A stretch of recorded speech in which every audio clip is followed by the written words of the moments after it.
আসসালামু আলাইকুম প্রিয় চাকরি প্রত্যাশী ভাই এবং বোনেরা, এই মুহূর্তে যে যেখান থেকে আমাকে দেখতে পাচ্ছেন সবাইকে আন্তরিক অভিনন্দন এবং শুভেচ্ছা জানিয়ে শুরু করছি আজকের ভিডিও। বরাবরের মতো রিকোয়েস্ট থাকবে এই ভিডিওতে একটা লাইক করে দিবেন এবং অবশ্যই চ্যানেলে প্রথমবার হয়ে থাকলে চ্যানেলটি সাবস্ক্রাইব করে পাশে থাকার জন্য বিনীত অনুরোধ জানাচ্ছি।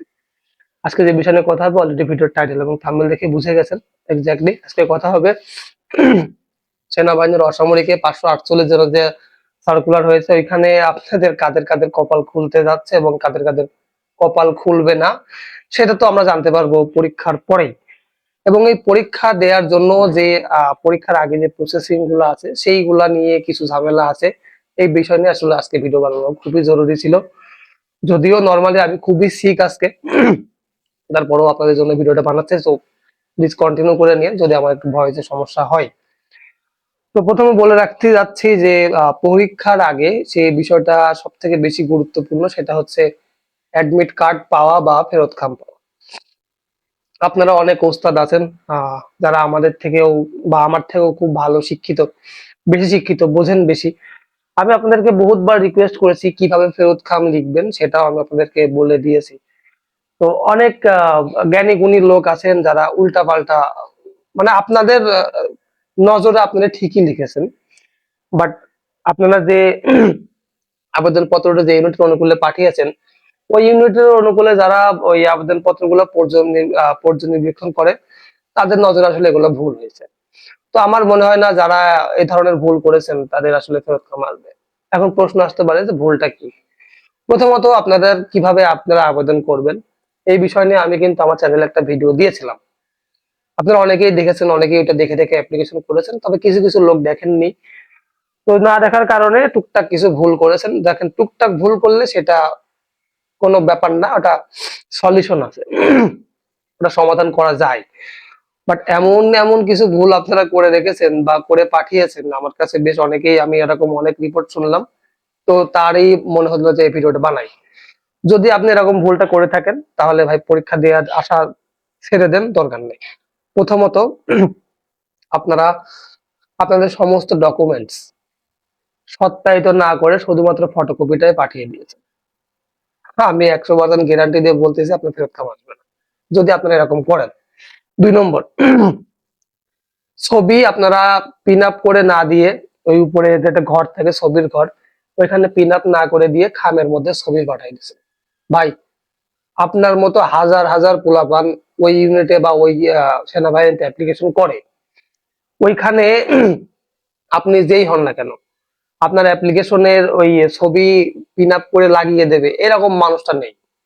আপনি ছবির পিছনে আপনার নামও লেখেননি, সত্যায়িত করাননি, এত কিছু করে দেবে এরকম আত্মীয় স্বজন যদি আপনার ওই ইউনিটে থাকে তাহলে আপনার অ্যাপ্লিকেশন আসতে পারে, আর যদি না থাকে তাহলে আসবে না। 2, এবার হলো 3 নম্বর। 3 নম্বর কি ভুল করেছেন? 3 নম্বর ভুল করেছেন হলো জন্ম নিবন্ধন এবং এনআইডি কার্ডের যে ঘরটা আছে ওইখানে যে নাম্বার লিখতে হয় এই নাম্বারটা আপনারা লেখেননি। ইভেন এনআইডি কার্ডের সাথে যে সত্যায়িত করতে হবে এটাও আপনারা দেননি। সো হবে না। তো ভাই এই ভুলটা যদি আপনি করেছেন তো হবে না। 4 নম্বর আরেকটা ভুল আছে, সেটা আমি আপনাদেরকে একটু একটু ক্লিয়ার করে বলি। আমরা অনেকেই ব্যাংক ড্রাফট বা পে অর্ডার যেটাই বলি না কেন এটা করেছি, বাট এইটার যে একটা নাম্বার থাকে সিরিয়াল নাম্বার, ওই সিরিয়াল নাম্বারটা কিন্তু আপনারা ওই দেখবেন যে ঘর লেখা আছে, এটা খোপ থাকে ওই ঘরের মধ্যে লিখতে হয়। তো অনেক ভাই লেখেননি, আমার কথা না লিখলেন সমস্যা নেই। ওই পে অর্ডারটা তো আপনারা ওই ওই কাগজ ডকুমেন্টের সঙ্গে অন্যান্য ডকুমেন্টের সঙ্গে পিন আপ করে দিতে পারতেন, তাও দেননি। তো এই জন্য আপনাদের ফেরত খাম আসলে আসবে না, আপনাদের অ্যাপ্লিকেশনটা বাতিল বলে গণ্য হবে। আর এক মহাশয়, উনার, আমি অনেক আগে থেকে বলেছিলাম যে আপনাদের এনআইডি কার্ডের সঙ্গে যাদের বাবা মায়ের নামের আসলে গরমিল আছে তারা এগুলা সমাধান করেন। একটা কথা স্পষ্ট আজকে বলে দিই, যদি এনআইডি কার্ডের সাথে সার্টিফিকেটে মায়ের নামের কোনো ভেজাল থাকে, ইটস নট প্রবলেম, এটা সমাধান, এটা কিচ্ছু হয় না। মায়ের নাম ডাজেন্ট ম্যাটার, বাট বাবার নামের সাথে অবশ্যই আপনার সার্টিফিকেট এবং এনআইডি কার্ডের যে অ্যাকুরেট নামটা এটা কিন্তু মিল থাকতে হবে। মায়ের নাম ডাজেন্ট ম্যাটার, বাট বাবার নাম এটা 100% মিল থাকতে হবে। তো অনেকের এই ধরনের সমস্যা আপনারা ভুগেছেন, তারপরে অ্যাপ্লিকেশন করেছেন। আমার মনে হয় না যে পরীক্ষা দেওয়ার ক্ষেত্রে আসলে এরকমটা হবে। তবে হ্যাঁ, পরীক্ষা যদি আপনার হয়েও যায়, চাকরিও যদি হয়ে যায়, আপনারে জয়েন করার আগেই ওনারা একটা নির্ধারিত সময় দেবে, হয়তো বা 2 মাস বা 2.5 মাস সময় দেবে, এর মধ্যে আপনারা এই কাগজপত্রগুলো সমাধান করে নিবেন। এবং আরেকটা কথা, আরেকটা কথা মনে পড়েছে, সেটা হচ্ছে স্থায়ী ঠিকানা এবং বর্তমান ঠিকানা। দেখেন আপনারা ফেরত খামে বা আপনার যে অরিজিনাল যে বড় খামটা, ওইখানে আপনারা স্থায়ী ঠিকানা লিখেছেন, সাপোজ রংপুরের কথাই ধরলাম, যে আপনি রংপুর জেলায় একটা এলাকায় বাস করেন, সেই এলাকার ঠিকানা দিয়েছেন, কিন্তু আপনি থাকেন ঢাকায়। এখন আপনি ঢাকায় থাকেন, ঢাকায় থেকে চাচ্ছেন যে পরীক্ষাটা দিবেন, তাহলে ওই ফেরত খাম যেটা আছে ওইখানে অবশ্যই আপনি স্থায়ী ঠিকানাটা লিখবেন, যে এই ঠিকানায় ক্যান্টনমেন্ট থেকে আপনাকে অ্যাডমিট কার্ডটা পাঠাবে, কিন্তু সেই ঠিকানাটা লিখবেন না। আপনারা কি করেছেন, বর্তমান ঠিকানা স্থায়ী ঠিকানা, স্থায়ী ঠিকানা বর্তমান ঠিকানা উল্টা পাল্টা গেলে ঘোরায় লেখছেন। তো যেখানে আপনার নিজের জেলা রংপুর, আপনার এনআইডি কার্ডে খুব সুন্দর করে লেখা আছে যে আপনার জেলা রংপুর, কিন্তু আপনি ওই পরীক্ষার ওই অ্যাপ্লিকেশন ফর্মে যে ফর্মটা আছে ওইখানে আপনি জেলায় লিখে রাখেছেন গাজীপুর। তো কই রংপুর আর কই গাজীপুর? আপনার অ্যাডমিট কার্ডটা আসলে বলেন তো কিভাবে আসবে?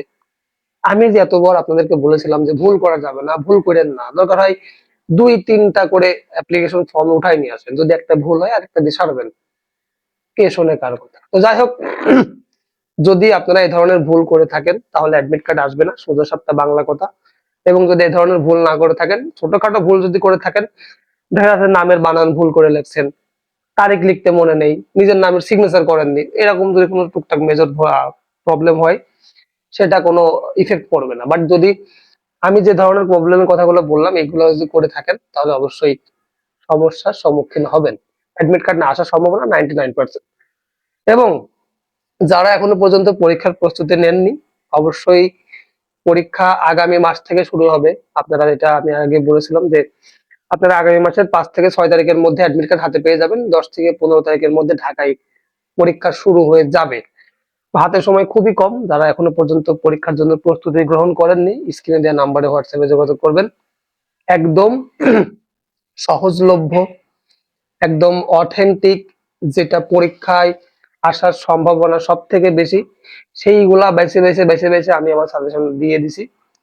খুবই অল্প মূল্যে অরিজিনাল একটা অথেন্টিক একটা সাজেশন, যেটা আপনার রিটেন পরীক্ষায় টিকার জন্য সব থেকে বড় ভূমিকা রাখবে। একটা কথা বলে রাখবেন, পরীক্ষায় সর্বপ্রথম ধাপই হচ্ছে লিখিত পরীক্ষায় টিকে থাকা। এবং এই লিখিত পরীক্ষায় টিকে থাকতে হলে যদি 60 মার্কের পরীক্ষা হয়, মিনিমাম আপনাকে 45 পেতে হবে। এবং এই 45 পাওয়ার জন্য আপনার যা যা করার দরকার সবকিছু আমার সাজেশনের মধ্যে আছে। যদি আপনার ব্রেনের মধ্যে সামান্য পরিমাণ মাল থাকে তাহলে অবশ্যই এটাকে কাজে লাগিয়ে রিটেন পরীক্ষায় টিকতে পারবেন। আমি যে পন্থাটা অবলম্বন করেছি সেইটা যদি আপনি ফলো করেন, তো বেশি আসলে নিজের ঢোল নিজে বাজাইতে চাই না, তারপরেও মাঝে মাঝে বলা লাগে। গতবার কিন্তু আমার সাজেশনে 897 জনের মধ্যে আমার সাজেশন নিয়ে 177 জনের জব হয়েছিল। এটা আসলে আমার কাছে অনেক বড় প্রাপ্তির একটা বিষয়।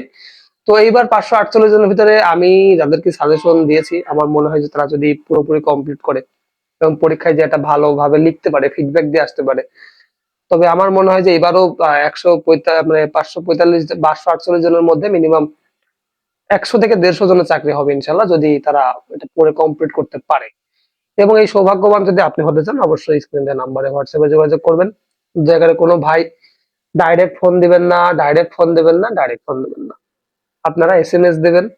আমি অফিসে থাকি, ব্যস্ত থাকি, অবশ্যই আমি চেষ্টা করবো আপনাদের এই এসএমএস এর রিপ্লাই করার। তবে হ্যাঁ, যারা সাজেশন নেওয়ার জন্য টাকা আগে বিকাশে পাঠান, স্ক্রিনশট দিয়ে রাখবেন, টেনশনের কিছু নেই। লাইনে আসলে আপনার সাজেশন আপনার ফোনে পৌঁছে যাবে। আমি আপনাদেরকে আবারও বলছি, যারা এখনো সাজেশন নেননি সাজেশনটা নিয়ে নেবেন। আমি কিন্তু 1 তারিখের পর থেকে এটার দাম বাড়িয়ে দিতে পারি। হ্যাঁ, এখনো অল্প মূল্য আছে, তো আপনারা নিতে পারেন। অনেক কষ্ট করে ভিডিওটা বানালাম, বিশ্বাস করেন ভাই, এই ভিডিওটা বানাতে আমার খুবই কষ্ট হয়েছে। তো যারা এই পর্যন্ত দেখলেন অবশ্যই ভিডিওটা লাইক করে দিবেন, এবং যদি সম্ভব হয় ভিডিওটা শেয়ার করেও দিন, আপনার বন্ধু বান্ধবের উপকারে আসবে।